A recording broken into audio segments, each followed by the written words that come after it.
put this one into words, with everything that just kind of went wrong in the second half?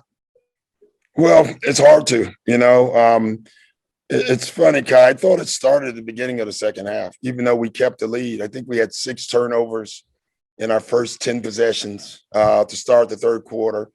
That's why I called the early timeout. You can see we kind of exhaled, relaxed. The first unit was just good enough, and Seth carried us in that stretch to keep the lead at 22, where it could have very easily been at 30 if we don't turn the ball over.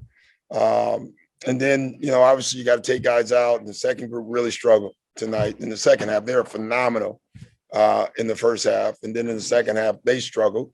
And then down the stretch, listen, we scored 19 points and gave up 40. So it's on us. It's on all of us. It's on me. It's on the players. And we have to figure out how to get back up, which we will, and bring this game back here for Game 7. Dave McMenamin. Doc, was there any similarities to the relinquishing the lead tonight like you guys did with the lead in Game 4? Very. A lot of the same stuff. You don't need to be a brain surgeon to see that when the ball is moving and we're playing, just sharing, and we're really good. And then the ball got stuck. To me for the most of the second half. The only movement sets we had going was the Seth actions, and then the second unit started doing the same thing. They usually don't do that. They were trying to attack matchups, which that's not how you play. The matchup will find the matchup.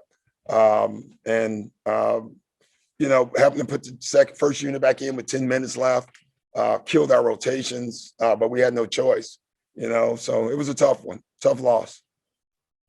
David Murphy.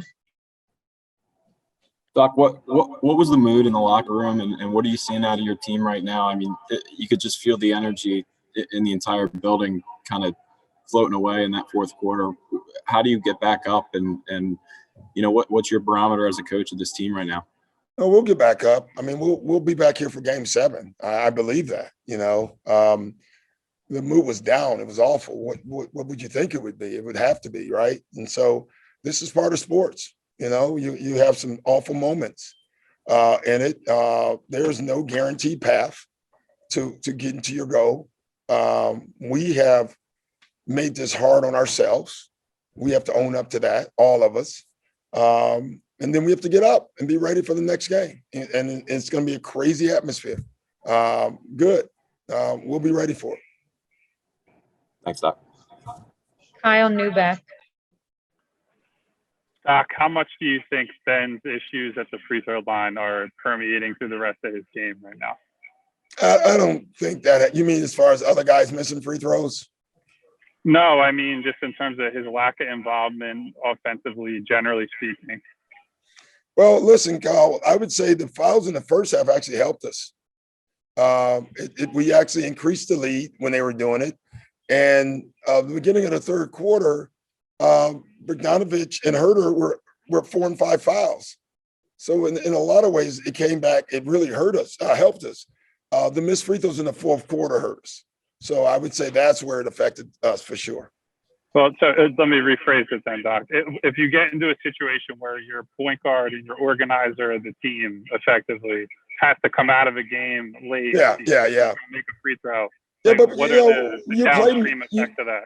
You play minutes without Ben, right? During the game. And so I think we're equipped for that and we're ready to do that. Obviously, we did it again tonight.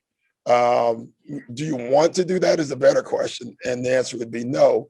But, when Ben makes them, we get to keep them in. When he doesn't, we can. And that's just the way it is. Some nights we still do. If it's working our way in the first half, we kept them in because we were actually increasing the lead and we felt like they were getting in foul trouble.